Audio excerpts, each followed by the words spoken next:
जी, यहाँ पर हम शुरू करेंगे पॉसिबिलिटी 7। मैं पहले ही बता चुकी हूँ कि हम शुरू कर चुके हैं। अच्छा, अब पॉसिबिलिटी 7 है क्या? सुशांत के केस में या नॉर्मली भी अगर हम यहाँ पर बात करें तो पॉसिबिलिटी 7 क्या चीज़ है?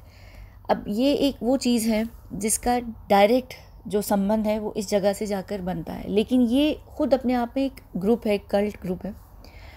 ये डिफरेंट होता है इस दुनिया से, लेकिन ये इसका बहुत बड़ा हिस्सा है। क्यों? क्योंकि इसके अंदर जो लोग हैं, उनके अंदर कुछ लोग हैं जो इस पूरी दुनिया को कंट्रोल करते हैं। लेकिन ये जो कल्ट ग्रुप है, इस ग्रुप के अंदर वो एलीट नहीं आती है, सिर्फ 1% एलीट नहीं आती है, बल्कि 10% एलीट आती है। और वो सारी की सारी 10% एलीट जो है वो दुनिया को कंट्रोल नहीं करती है। वो दुनिया को जो कंट्रोल करती है वो सिर्फ 1% लोग हैं, 1% जो 1% होते हैं, ठीक है, वो कंट्रोल करते हैं। उनके जो पपेट्स होते हैं वो टोटल मिला के 10% लोग होते हैं। वो सारे जो हैं वो इस जगह पर जाते हैं। ये एक ग्रुप है जिस ग्रुप को आप लोग इस नाम से जानते हैं। ये जो भी नाम आप लोगों को यहाँ समझ आ रहा है लिखा हुआ, ठीक है ना? यहाँ सब समझदार हैं और मुझे यकीन है कि आप लोग समझ जाएंगे कि मैं किसकी बात कर रही हूँ। अच्छा, अब ये हो गया, ठीक है। अब इसमें क्या होता है पॉसिबिलिटी 7 में? अगर हम यहाँ पर देखें, मैंने कई दफ़ा, क्योंकि ये ऑलरेडी पॉसिबिलिटी कब की शुरू हो चुकी है, मैंने कई दफ़ा बात बताई है कि इसके अंदर हर वो चीज़ होती है जो आप लोगों के पास नहीं होती। यानी कि यहाँ पर हर चीज़ को किस तरीके से चलाना है, किस तरीके से कंट्रोल करना है, वर्ल्ड ऑर्डर क्या होगा, कैसे फेज़ बनेगा, कैसे कैसे हम जंगे करेंगे। जैसे कि यहाँ पर हमेशा मैं ये बात सबको कहती हूँ, हम लोग समझ नहीं रहे होते क्योंकि हम बहुत नाइव हैं। हम लोग को ये लग रहा होता है कि वाकई दूसरा जो देश है वो हमारा दुश्मन है और वाकई हम लोग उससे लड़ रहे हैं, हालांकि वहाँ पर हम वाकई लड़ नहीं रहे होते हैं। ये वही जो 1% लोग हैं, उसके अंदर उनके जो बाकी के 9% पपेट्स हैं वो जंगे करवाते हैं। और वो जंगे करवाते हैं क्योंकि सब देशों को उससे फ़ायदा हो रहा होता है। जो देश जंगे नहीं करवाते, जो देश दूसरे साइड पर होते हैं, उनका दिमाग सही होता है, उन देशों में आके जंगे हो जाती हैं। अगर आप सारे नाम यहाँ पर देख लें, कोरिया को छोड़कर लेकिन हाँ, कोरिया एक अपने आप में एक अपना कल्ट ग्रुप बनाना चाहता है। कोरिया, जापान, यहाँ पर टोक्यो इसका नाम है, जापान का नहीं, अच्छा, क्योंकि जापान में भी तो एन बॉम्ब गिरा था ना। तो ये खैर, अच्छा, फ़िलहाल जापान हो गया, चाइना हो गया और कोरिया, ये तीनों एक अपना कल्ट ग्रुप बनाना चाहते हैं, जो करंटली एक ग्रुप है, जो ये करंटली ये वाला जो ग्रुप है उससे बहुत पावरफुल होने वाला है। उनकी यही प्लानिंग है, जिसके चलते जो 2020 का इतना बड़ा कांड हुआ, जिसकी वजह से हम लोग सब अपने मुंह छुपाए और हाथ ढाके फिर रहे होते हैं, ये उसी का एक क्या कहते हैं, उसी की एक लड़ी थी, जिसके ऊपर मैं कई दफ़ा बात कर चुकी हूँ। मेरी वीडियोस हैं उस टॉपिक के ऊपर, तो आप लोग सुन सकते हैं इस चैनल पर भी और मेरे दूसरे चैनल पर भी। तो ये तो वो हो गया कि उन्होंने अपना कल्ट ग्रुप बनाना है, लेकिन अभी वो बन नहीं पा रहा है। वो बन चुका है, लेकिन वो दुनिया के सामने उतना पावरफुल बनकर नहीं आ रहा है। वो दुनिया को कंट्रोल नहीं कर पा रहे हैं, जिसमें उनका बहुत बड़ा प्लान है कि हम 2050 तक पूरी दुनिया को कंट्रोल कर देंगे, जहाँ पे यूनिवर्सल लैंग्वेज अंग्रेज़ी से हटा के चाइनीज़ हो जाएगी।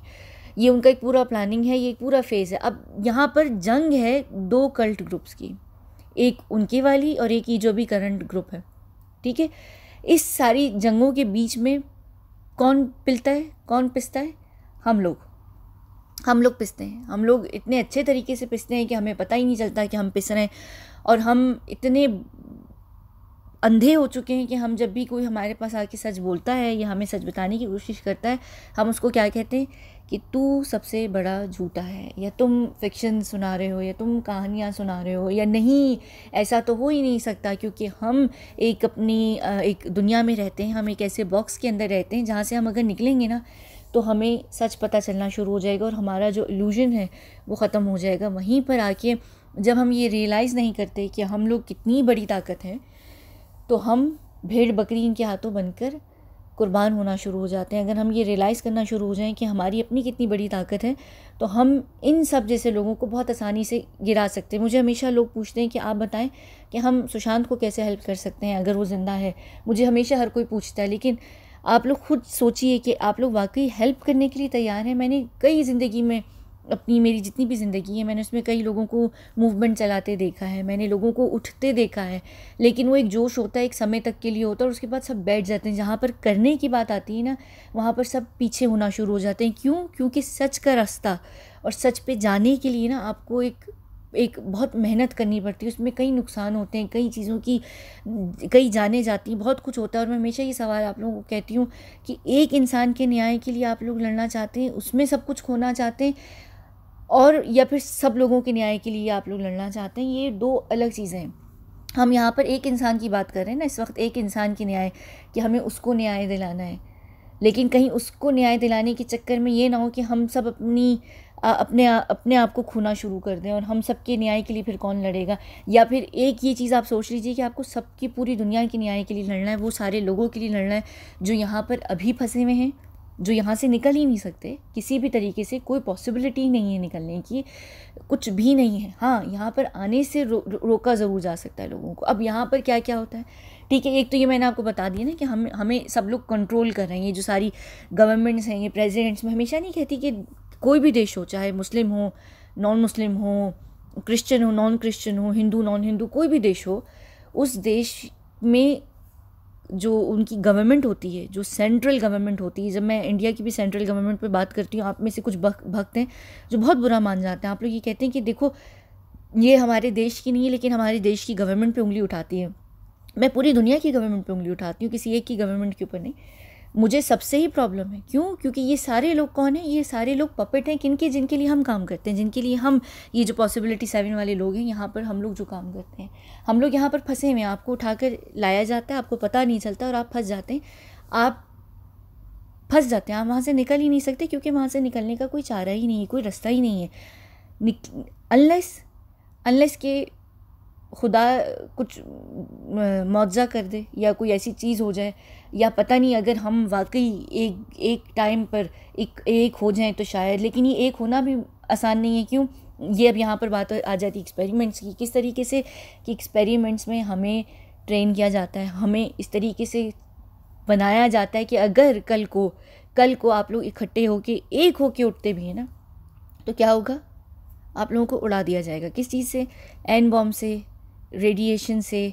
उसके अलावा यहाँ एक्सपेरिमेंट में क्या क्या चीज़ें हो रही होती हैं, किस तरीके के वेपन्स बन रहे होते हैं। यहाँ पर ये सिर्फ नॉर्मल गोली बारूद ये सब चीज़ें नहीं हैं। यहाँ पर जो चीज़ें बन रही, जो मैं अगली वीडियो में आप लोगों को बताऊँगी कि किस तरीके से ह्यूमन एक्सपेरिमेंट्स कंडक्ट किए जाते हैं। आने वाले दिनों में अगर हम में से कोई जागता है या हम में से कोई कुछ करता है, तो हमें कैसे सुलाया जाएगा, कैसे रोका जाएगा, ये बड़ा आसान है। ये इतने टाइट तरीके से इन्होंने हमें चारों तरफ से घेरा हुआ है, ना सिर्फ इन लोगों को जो यहाँ पॉसिबिलिटी 7 में है, बल्कि आप लोगों को भी, कि अगर कल को आप लोग उठकर आते हैं तो ये जो एक वॉल है, एक ये जो हमारे इर्द गिर्द एक इनविजिबल सी शील्ड है, आप लोग उसको क्रॉस ना कर सकें। क्योंकि अगर सोचिए हम वो ट्रेन लोग और आप लोगों के साथ मिल जाएं, तो हम इन जैसे कुत्ते कमीने जलील लोगों को कैसे गिरा सकते हैं? सेकंडों में गिरा सकते हैं, क्योंकि हमारे पास वो सब पावर है, हमारे पास वो सारी ट्रेनिंग है। हम लोग वो सब एक्सपेरिमेंट से गुजरे हुए एक अलग तरीके के लोग हैं। और आप लोगों का वो जो सपोर्ट है, और आप लोगों जो एक आप लोग हमारी आर्मी बन सकते हैं, लेकिन ये ऐसा होने ही नहीं देंगे। ये हमें ही आप लोगों के अगेंस्ट यूज़ करेंगे, आप लोगों को रोकने के लिए, गिराने के लिए। क्योंकि जिस दिन भी आप लोग उठ गए, उस दिन बहुत कुछ तो नहीं, लेकिन कुछ ना कुछ तो ज़रूर होगा। और ये चाहते हैं कि वो बहुत कुछ तो दूर की बात है, कुछ ना कुछ भी ना हो। यहाँ पर जो ये सुशांत का पूरा केस है, इसके अंदर जो भी कुछ हुआ, आप लोग देखिए किस तरीके से स्टार्ट हुआ और किस तरीके से वो बिल्कुल एक वो साबुन का झाग था, वो बुलबुला आहिस्ता आहिस्ता अब ढहना शुरू हो गया है। अब किसी को कद्दू फ़र्क नहीं पड़ता। यहाँ पर रोज़ाना 100,000 लोग ट्वीट करते हैं, लेकिन उसके अलावा कुछ भी नहीं हो रहा। तो अब उनका वो इम्पैक्ट ख़त्म हो गया उनके ऊपर। तो ये जो सारी चीज़ें हैं, ये क्या हो रहा है, ये लोग खुद स्ट्रॉन्ग हैं। और ये लोग यहाँ पर देखिए, मैं खुदा को मानती हूँ, अल्लाह को मानती हूँ, ठीक है ना। आप लोग किसको मानते हैं? आप लोग भगवान को मानते हैं, आप लोग जीसस को मानते हैं, या आप शायद किसी को भी नहीं मानते। कुछ लोग साइंस को मानते हैं, या दूसरे जो और गॉड्स हैं दूसरे रिलीजन के, आप उनको मानते हैं। लेकिन यहाँ पर रहने वाले ये कमीने किस्म के लोग, ये जलील और बेगैरत किस्म के लोग, ये किसको मानते हैं? किसी को भी नहीं। इनका कौन भगवान है? शैतान भगवान है। सिर्फ शैतान को ये मानते हैं, शैतान को ये पूछते हैं, और इनका एक ही माइंडसेट है, और वो माइंडसेट ये है कि बहुत सारे लोग हैं, ये वो सारे लोग हैं, अनडिज़र्विंग लोग हैं जो डिज़र्व ही नहीं करते जीना। इनकी जो जद्दी पुश्ती है, जो इंसेस्टर्स हैं, ये लोग एक सोशल क्लास इन्होंने अपनी बनाई हुई अपने दिमाग में, जिसको ये एलीट कहते हैं, कि हम उस क्लास से बिलोंग करते हैं और हम जीना डिज़र्व करते हैं क्योंकि हम लोग हर चीज़ को समझते हैं। जैसे यहाँ पर एक एग्ज़ाम्पल मैं आप लोगों को देती हूँ कि एक ग्रुप है जिसमें इंजीनियर्स हैं, डॉक्टर्स हैं, क्या कहते हैं, दूसरे वॉक ऑफ लाइफ के लोग हैं, जो एक पढ़ा लिखे लोगों का एक ग्रुप है। दूसरी तरफ एक ग्रुप है जो सारे असेंशियल पर्सनल्स हैं, यानी हमारे लिए, जिसमें फार्मर्स हो गए, जिसमें स्किल्ड लोग हो गए। लेकिन ये लोग क्या करते हैं, ये उस चीज़ का रोब डालते हैं कि ये खेती बाड़ी हो गई या बिल्डिंगों की तामीर हो गई, ये सब इतनी ज़रूरी नहीं है। कौन ज़रूरी है? आगे नस्ल को चलाने वाले लोग, जो आगे ज़िंदगी को डेवलप कर सकते हैं, आगे बढ़ा सकते हैं। वो कौन से लोग हैं? इंजीनियर, डॉक्टर्स या बाकी और जो फैंसी ये जो सारे टाइटल्स होते हैं, सारी जो फील्ड्स होती हैं, वो लोग ज़रूरी हैं। फार्मर्स का क्या है, वो नहीं भी उगाएंगे तो हम केमिकली चीज़ों को उगा लेंगे। कोई फर्नीचर नहीं भी बनाएगा तो हम 5D 3D प्रिंट करके चीज़ें बना लेंगे, हम ये कर लेंगे, हम वो कर लेंगे। इन लोगों ने अपने आप को शैतान और साइंस का क्या कहते हैं, बंदी बना लिया है शायद। इनके ऊपर कोई धर्म, कोई रिलीजन, कुछ भी नहीं है। यानी आप वो एक कहते हैं ना, ढीठ नस्ल होती है जिसके कान पे जूं भी रेंग जाए तो उसको फ़र्क नहीं पड़ता। ये बिल्कुल वो हैं। इनके लिए हम कौन हैं? इनके लिए हम जूं हैं। हम इनके ऊपर रेंग जाएं, इनके इर्द गिर्द रेंग जाएं, इनको कोई कद्दू फ़र्क नहीं पड़ता। क्यों? क्योंकि इनको पता है कि ये लोग बहुत पावरफुल लोग हैं। और पावरफुल लोग कैसे बनते हैं, ये मैं आप लोगों को एक्सपेरिमेंट्स में बताऊँगी। आम इंसान, आम दुनिया में किस तरह से हम पावरफुल बनते हैं, क्या होती पावरफुल होने की का रीज़न? दो चीज़ें मेन होती हैं ना, या तो आपके हाथ में सत्ता हो या आपके हाथ में पैसा हो। या तो पैसे की ताकत होती है या फिर लोगों की ताकत आपके साथ होती है, यानी कि आपके अंधे भक्त होते हैं। ठीक है, यही दोनों चीज़ें जिसके पास होती हैं वो आज की दुनिया में सबसे पावरफुल है। और यहाँ पर जो पॉसिबिलिटी 7 है, इसमें इनके पास पैसा, तो मैंने आप लोगों को कितनी दफ़ा बताया है कि यहाँ पर हम बिलियंस इधर उधर कर दें तो इनको कद्दू फ़र्क नहीं पड़ता। हम पैसा सब कुछ है हमारे हाथ में। और पावर कैसे इनके हाथ में आती है? ये पपेट्स, जो ये सेंट्रल गवर्नमेंट्स हैं, ये इस्टेब्लिशमेंट्स हो गई, ये सारे लोग हो गए। जैसे यहाँ पर देख लीजिए, यहाँ पर ये तो एक बहुत क्या कहते हैं, आपके सेंटिमेंट्स को ज़्यादा हर्ट ना करने वाली शदीद तस्वीर है। हालांकि इसमें यहाँ पर जो यू, यानी कि जो हम हैं, जो तुम हो, वो यहाँ पर बिल्कुल भी आखिर में नहीं है। हम प्यादा तक नहीं है। हम असल में वो कीड़ा हैं जो मिट्टी के भी 6 फीट अंदर है, यानी ज़मीन से भी नीचे हमारी हैसियत है इन लोगों की नज़र में। क्योंकि ज़मीन का तो टुकड़ा फिर भी एक ऐसी चीज़ है जिसके ऊपर जंगें होती हैं, लोग खून गारत कत्ल कर देते हैं क्योंकि उनको ज़मीन का टुकड़ा प्यारा होता है। हम उनको प्यारे नहीं हैं, क्योंकि हम उनको इसलिए प्यारे नहीं हैं, क्यों? हम उनके लिए एक उनकी जंग में हम एक डैमेज हैं बस, जो उन्होंने कर दिया, ख़त्म। हम क्या हैं? यानी जब एक शिप एक भारी हो जाती है, आपको पता है कि लोग सर्वाइव नहीं कर पाएंगे, वो शिप इस वक्त भारी हो गई है, तो किसको वो फेंकेंगे उस शिप से, उस टाइटैनिक से? किसको फेंकेंगे? अनवांटेड लोगों को। बच्चे और लड़कियों को नॉर्मली बचाया जाता है ना कि भाई वो आगे नस्ल चलाएंगी, बच्चे, क्योंकि वो आगे की हमारी नस्ल है। तो सबसे ज़्यादा टारगेट कौन बनते हैं? बेचारे मर्द बनते हैं ना, या बूढ़े लोग बनते हैं कि चलो इनको फेंक दो, इन्होंने अपनी ज़िंदगी गुजार दी है, चलो मर्दों को फेंक दो। मर्द एक भी होगा तो बहुत सारी औरतें उसके लिए होंगी, यानी वो नस्ल बढ़ सकती है। तो ज़्यादा मर्दों को भी रोकना ज़रूरी नहीं, लेकिन औरतों का ज़्यादा होना ज़रूरी है क्योंकि वो नस्ल बढ़ाएंगी। ये तो मैं आपको एक इंसानों वाली एग्जांपल दे रही हूँ ना। मैं जहाँ की बात कर रही हूँ, पॉसिबिलिटी 7 जहाँ की है, वहाँ तो इंसान ही नहीं है, वहाँ तो हैवान, जानवर, ये भी छोटे लफ्ज़ हैं। यहाँ पर जो चीज़ें हैं, जो एक्सपेरिमेंट से क्रिएट की जाती हैं, जिस तरीके से क्रिएट की जाती हैं, जिस तरीके से आप लोगों का चेक काटा जाता है बता के फलां के उस पर कि भाई टैक्स पे करो, हम आपके लिए ये कर रहे हैं, टैक्स पे करो, हम आपके लिए वो कर रहे हैं, टैक्स पे करो, हमने आपके लिए ये करना है। असल में हम आपके लिए कुछ कर ही नहीं रहे। हम किसके लिए कर रहे हैं? हम अपने लिए कर रहे हैं।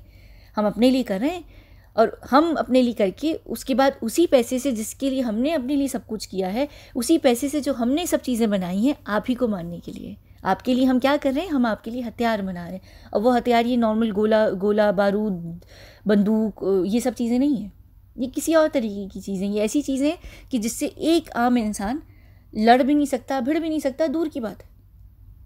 यहाँ पर ऐसी सी चीज़ें, ऐसी सी बायोलॉजिकल वेपन्स हैं, इस तरीके की क्या क्या चीज़ें, यानी आप लोग सोच भी नहीं सकते कि यहाँ पर क्या हो रहा है। यहाँ पर इंसानों की आर्मी को तैयार किया जा रहा है। हम इस नॉर्मल मिलिट्री को सल्यूट करते हैं, जो कि वाकई डिज़र्व भी करती है। वो लोग बेचारे खुद मेहनत मुशक्क़त कर कर अपने ऊपर सारा बोझ डालकर वो अपने आप को ट्रेन कर कर रक्षा करते हैं अपनी सीमा की, अपने देश की। और यहाँ पर एक मिलिट्री तैयार हो रही, किस तरीके से, आर्टिफिशियल तरीके से, किस हिसाब से, साइंस के हिसाब से, किस चीज़ से। जो चीज़ें आप लोग फिक्शन में देखते हैं, नॉवेल्स में पढ़ते हैं, फिल्म्स में पढ़ते हैं, आप लोगों को लगता है कि ये तो असल में फिक्शन है। नहीं, यही तो सारी चीज़ें हकीकत हैं। ये आप लोगों को बता रहे हैं कि या तो तुम लोग समझ जाओ, नहीं समझोगे तो कल को जब तुम्हारे सामने होगा फिर कहना, ओह हमने तो ये नॉवेल्स में पढ़ा था, हमने ये फिल्म में पढ़ा था। ये वो चीज़ हो रही है। और जहाँ तक किसके पैसों से हो रही है, कौन ये बेवकूफ़ी कर रहा है, हम लोग क्या कैसे बेवकूफ़ी करते हैं। हम क्या करते हैं, देखो हम लोग, ये मैं बताती हूँ, कहाँ गई, एक मिनट, ऐसी मुझे सिर्फ तस्वीर चाहिए है। हम लोग क्या करते हैं, हम लोग सारी उम्र अपने बच्चों को पालते हैं, फिर उनको हम पढ़ाते हैं। क्यों? क्योंकि हमें ये होता है कि वो डॉक्टर्स और इंजीनियर बनेंगे, उनका एक स्टेटस बनेगा पूरी दुनिया में, लोग वाह वाह करेंगे, उनकी अच्छी जगहों पे शादियाँ होंगी। हम उनको पढ़ाते हैं, उसके बाद हम उनको कहते हैं कि बेटा जा, तो जाके किसी और की नौकरी चाकरी कर। वो बेचारा किसी और की चाकरी करता है, उसके बाद उसकी शादी होती है, या तो महिला है तो उसकी, यानी जिससे भी शादी हो रही है, यानी शादी हो रही है, जिससे भी शादी हो रही है, शादी होती है, शादी के बाद वो बच्चे पैदा करते हैं, वो फिर वही साइकिल शुरू हो जाता है। आप बच्चों को पढ़ाते हैं, आप बच्चों को बड़ा करते हैं, आप सारी उम्र कमाते हैं, आपकी एक रिटायरमेंट की एज बना दी गई है, आप रिटायर होते हैं, उसके बाद पेंशन आपको मिलती है और आप बीमारियां लग के मर जाते हैं। बीमारियां भी वो बीमारियां जिनका पूरा इलाज है, चाहे वो कैंसर हो, चाहे वो एड्स हो, हर बीमारी का इलाज है। जो इस बीमारी को रिसर्च कर जो आगे निकल के रिसर्चर्स आते हैं, उनका क्या होता है, उनके लिए जहाज़ गिरा दिए जाते हैं। कभी वो 9/11 में हो जाता है, कभी वो एक मलेशियन एयरलाइन गायब हो जाती है। क्यों? क्योंकि उसमें रिसर्चर्स बैठे हुए होते हैं। खैर 9/11 में तो रिसर्चर्स नहीं थे, वो तो एक अपनी मर्ज़ी का एक कांड था। मैंने पहले भी बताया है कि 9/11 से जिस एक मुसलमान इंसान का नाम जोड़ा जाता है, जिसको दुनिया का सबसे बड़ा आतंकवादी कहा जाता है, वो खुद 1980s में CIA का अपना एजेंट था, जिसके पास इन्फॉर्मेशन थी, वो इन्फॉर्मेशन लेकर वहाँ से भागा था लीक करने के लिए, और उसकी वजह से उन्होंने वो पूरा कांड जो है किया था। वो 1980s में वो वहाँ का एजेंट था। 1990s में वो बिल्कुल आखिर में शायद 96 या 97 या पता नहीं 95 में भागा था। फिर उनके पास वो पूरा प्लान था, उसको मारने के लिए, उन्होंने फंसाने के लिए प्लान किया था। और ये सिर्फ एक मुसलमान है, इसलिए मैं इसकी यहाँ पे बात नहीं कर रही। यहाँ पर आप पनामा लीक्स ले लें, विकी लीक्स ले लें, या एडवर्ड स्नोडन ले लें, इन सब के पास ये सब या तो CIA के एजेंट्स हैं, कुछ ये रह चुके हैं जिनके ऊपर मैं सीरीज़ में बात भी कर चुकी हूँ। इनका क्या हशर होता है फिर आप लोगों को पता है। तो ये सारी चीज़ें बनाई जाती हैं। अब क्या होता है, अब हमने सारी उम्र कमाया, हम बहुत थोड़ा सा हम कमाते हैं, क्योंकि हमें 9 to 5 जॉब में बहुत ही कम पैसा मिलता है। और पैसा किस तरीके से, आप देख लीजिए, इंटरव्यूज़ में जाते हैं हमें कहा जाता है कि भाई रिसेशन चल रहा है, इकनॉमी ख़राब है, अब तो ये कोविड का भी बहाना आ गया है, हम आपको ज़्यादा पे नहीं कर सकते। क्यों? हमारे ऊपर जिम्मेदारी होती है, हमें पूरी दुनिया को चलाना होता है, हमें आगे टैक्स पे करने हैं, हम यहाँ पर आपके क्या कहते हैं, आपके एक्सपेंसेस उठाने हैं, और हमें ये पूरी जो अपनी कंपनी है इसको चलाने है, करना। और एक बेचारा गरीब इंसान जिसके ऊपर फैमिली की जिम्मेदारी है, वो मान जाता है, वो कहता है कि हाँ चलो ठीक है यार, तुम मुझे कुछ भी दो, बस दो। 9 to 5 आप जॉब करते हैं, छोटी छोटी चीज़ों के लिए स्ट्रगल करते हैं। यहाँ पर अगर मैं फर्स्ट वर्ल्ड कंट्रीज़ में भी चली जाऊँ ना, अमेरिका या कनाडा की भी हम बात करें, न्यूजीलैंड, ऑस्ट्रेलिया, UK की भी बात करें, वहाँ पर भी लोग गुर्बत में बैठे हुए हैं। आप लोग समझते हैं कि टैक्स देने वाले जो मुल्क हैं वो बड़े अमीर होते हैं, वो उनके पास टैक्स का रेट अच्छा होता है, तो बड़ी भाई उनकी देश इसी वजह से डेवलपमेंट हो रही। नहीं, उन देशों में इस वजह से डेवलपमेंट नहीं हो रही कि वहाँ पर टैक्स पे किया जा रहा है। क्योंकि देखें, जब आप कोई सही काम करते हैं ना, आप टैक्स पे करते हैं, ठीक है, और आप जब कोई गलत काम करते हैं तब भी आप फ़ाइन की सूरत में टैक्स पे करते हैं। तो टैक्स तो आप दोनों ही सूरतों में पे कर रहे हैं। आपको समझ नहीं आ रहा कि कितने बड़े तरीके से आपका चेक काट रहे हैं, बहुत बड़े तरीके से। हमें इन्होंने मुस्तकिल एक लूप में डाला हुआ है, हम हर टाइम पर टैक्स पे कर रहे हैं, हम हर जगह फ़ाइन पे कर रहे हैं, हम हर जगह रुल रहे हैं, हम हर जगह इनकी नौकरी कर रहे हैं। वो कॉन्सेप्ट जो एक पहले ज़माने में होता था, जब हम प्रिमिटिव टेक्नोलॉजी में रहते थे और एक हमारा एक दौर था जिसमें हम खुद अपने ही आप में रिसोर्सफुल थे। हमारी अपनी छोटी छोटी झोपड़ियाँ होती थी, हम उन्हीं के इर्द गिर्द अपना खाना उगाते थे, पकाते थे, नॉर्मल इंसानों की तरह रहते थे। इधर से उधर ट्रेड कर दिया, सब्ज़ी के बदले किसी ने किसी को कोई स्पाइसेस दे दी, किसी ने किसी को कोई मेडिसिन दे दी, क्योंकि हम सब अपने आप में इंडिपेंडेंट थे, हम डिपेंडेंट नहीं थे। इन्होंने कहा कि इस तरीके से इंडिपेंडेंट लोगों को किस तरीके से डिपेंडेंट बनाया जाए। लाओ भाई, तरक्की के नाम पर बड़ी बड़ी कंपनीज खोलो, फैक्ट्रीज खोलो, उसमें लोगों को इतना डिपेंडेंट बना दो कि उनकी छोटी छोटी हर ज़रूरत की चीज़ पे एक टैग लग जाए कि उनको उसके लिए पैसा कमाना है। वो सारा टाइम किस में गर्क करेंगे? पैसा कमाने में गर्क करेंगे। पैसा कमाने में वो सारी उम्र ज़िंदगी गुजार देंगे। हमारी नौकरी, वो इतने थक जाएंगे कि वो सोच नहीं पाएंगे कुछ बेहतर। ये वो चीज़ हो चुकी है। हमें लगता है कि हमारे बच्चे ने फ़लाँ यूनिवर्सिटी से पढ़ लिया, हम ढिमकाना टूरिस्ट लोकेशन पर चले गए, हमने फ़लाना कर दिया, हमारे पास महल हो गया, बंगला हो गया, गाड़ी हो गई, इतना टन मन मिलियन पता नहीं कितना सोना हो गया, हमारे पास ये स्पोर्ट्स कार है, हमारे पास वो जीटी कार है, पता नहीं ये है, फ़लाना है। हमारे तो हर बच्चे के हाथ में न्यू आईफोन है, हमारे पास ये वो। हमें किस चीज़ का हमें स्लेव बना दिया गया है। हमें समझ नहीं आ रहा हम इतने ज़्यादा कंट्रोल्ड हैं। क्यों हमें कंट्रोल किया गया है? हमें कंट्रोल नहीं करेंगे तो हम पे वो हुकूमत नहीं कर सकते। अब हुकूमत करने के लिए, कंट्रोल करने के लिए आ गए ये सारे जंगली प्रेसिडेंट्स उठा के आ जाते यहाँ पर। अच्छा, अब प्रेसिडेंट्स हो गए, यहाँ पर सेलिब्रिटीज़ बहुत बड़ा काम लेते हैं। आप लोगों को आइडिया भी नहीं होगा, यहाँ पर फिल्म्स हो गई, सॉन्ग्स हो गए, इनको हम बाकायदा तौर पर चिप करते हैं, यानी इनको हम इस तरीके से ट्रीट करते हैं कि जैसे आप लोगों को पता है ना, प्रिंगल्स हो गए, लेज़ हो गए, या चाइनीज़ फूड हो गया, उसमें इस तरीके की चीज़ें ऐड की जाती हैं, केमिकल्स ऐड की जाते हैं कि आपको एकदम उनकी लत लग जाती है। जैसे कि शराब हो गई, सिगरेट हो गई, उनकी जो लत लगती है ना, हम उसी कॉन्सेप्ट को ड्राइव कर उसी कॉन्सेप्ट को हम यूज़ करते हुए खाने में डालते हैं कि गलत और गंदी चीज़ों की आपको लत लगे। क्यों? ताकि आप बीमार हो। जैसे आप बीमार होंगे तो किसको फ़ायदा होगा? फार्मा को फ़ायदा होगा। हॉस्पिटल्स चलेंगे, आप बीमार होंगे हॉस्पिटल में आएंगे। फार्मा एक बहुत बड़ी इंडस्ट्री है, एक बहुत बड़ी इंडस्ट्री, उसको फ़ायदा होगा। ठीक है, अब ये तो हो गया। अब आपको माइंड को कंट्रोल करने के लिए आपके सामने आके कोई आपको हेप्नाटाइज तो करने से रहा हर वक्त, है ना। अब हम हेप्नाटाइज वाली टेक्निक किस चीज़ में यूज़ करते हैं? फिल्म्स में, टीवी में, पॉर्न में, ये इन चीज़ों में, ये हम आपको हेप्नाटाइज करते हैं, हम आपको एडिक्टेड करते हैं इन चीज़ों से कि आपकी जो माइंड है वो बिल्कुल बेकार हो जाए, आप लोग बिल्कुल बेकार होना शुरू हो जाए। ये सारी तो ऑलमोस्ट एक्सपेरिमेंट्स ही हैं जो मैं आप लोगों को यहाँ पर बता रही हूँ। और किस तरीके की ख़तरनाक एक्सपेरिमेंट्स हैं वो मैं बाद में बताऊँगी अगली वीडियो में।